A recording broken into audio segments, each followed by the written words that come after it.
Hi, my name is Jenny Hughes. I'm the founder of the Brave Trauma Therapist Collective. In grad school, we're taught to be blank slates, right? Neutral, emotionless, distant. But here's the truth that model does not work, at least not anymore. It doesn't work for you or your clients. And today, I'm going to break down why the blank slate model is actually harmful and how you can show up as your authentic self as a therapist while staying within our ethical boundaries. So let's start with the issue. The blank slate model assumes that therapists should remove themselves from the therapeutic process completely. We're taught to do that by never self disclosing, God forbid, and always remaining neutral. But how does that serve a client who's looking for and needing connection, safety, and trust, all at the core of trauma work? Let me tell you, it doesn't. So, first, let's time travel a little bit so I can illustrate this for you. I remember my first practicum in grad school. I was trying so hard to be that perfect neutral blank slate. I wanted to impress my fellow grad students, please my supervisor, and convince myself that I was good enough as a budding psychologist. At the time, I couldn't see this, of course, but I now know that it left me feeling stiff, disconnected, and even more of an imposter than a practicum student is naturally going to feel.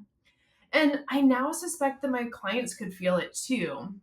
They were, of course, so kind, and we did do really incredible work together. I will never forget these people. But oh, to go back and do things differently. Now, as a trauma specialist with over 15 years in the field, I have learned so much about the power of our physical cues and energy and what our bodies say to our clients without even the need for words. As trauma therapists, our body language and tone set the frame and let our clients know if they are safe or not.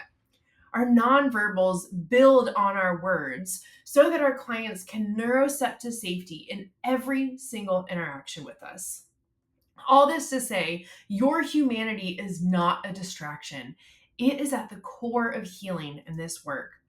And if you've been holding back because of the blank slate model, I encourage you to just start small. Baby steps are important here because your brain and body need to feel grounded in this process rather than diving into the deep end in a cold plunge. In your next session, start by letting yourself reflect a client's emotional tone back to them with your body language, or maybe a simple self reflection of feeling like, I feel so sad hearing that happened to you. This is not about oversharing, it's about being real. The fear of oversharing, of being too human, brings us to our ethical concerns. I'm betting this whole video you've been asking, if I bring my humanity into the room, am I crossing an ethical line? This fear is so common, I get it, and it's rooted in the way our ethical codes are often presented as these rigid black and white rules. Our ethical codes are there to protect our clients, the public, and us, but they are not about erasing ourselves. I encourage you to look at them as rules and guides for how to create a safe and respectful space for your clients while staying true to your values as a trauma therapist. Here's one way to navigate the balance between authenticity and ethics. When you're feeling unsure about how much of yourself to bring into the room, into this work, ask yourself, does this serve my client's growth and safety? If the answer is yes, trust that it's the right move, okay? If you're not sure, find a space where you can consult with fellow trauma therapists, a place where you can safely ask about these situations so you can continue to learn and grow in this work. We get to ask questions like this literally every day in the Brave Trauma Therapist Collective. And to be received by such a skilled, supportive, and incredibly ethical group of trauma therapists helps us all grow together. Now, if there's only one thing you take from this video, please let it be this. Being an authentic therapist does not mean spilling your guts and your life story or making the sessions about you. Full stop right there, okay? What it does mean is showing up with empathy, presence, and transparency about the impact of the work on you as the trauma therapist. Going back to when a client shares something painful, it's okay to say to them, that really moved me, or wow, I feel that way right here.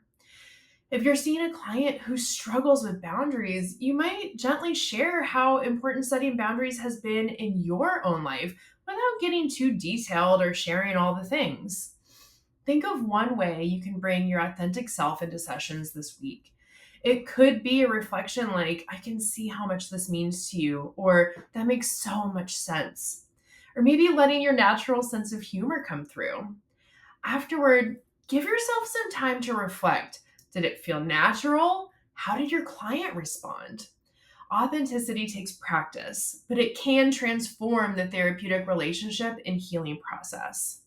So, what's one way that you're going to bring your authentic self into your sessions this week?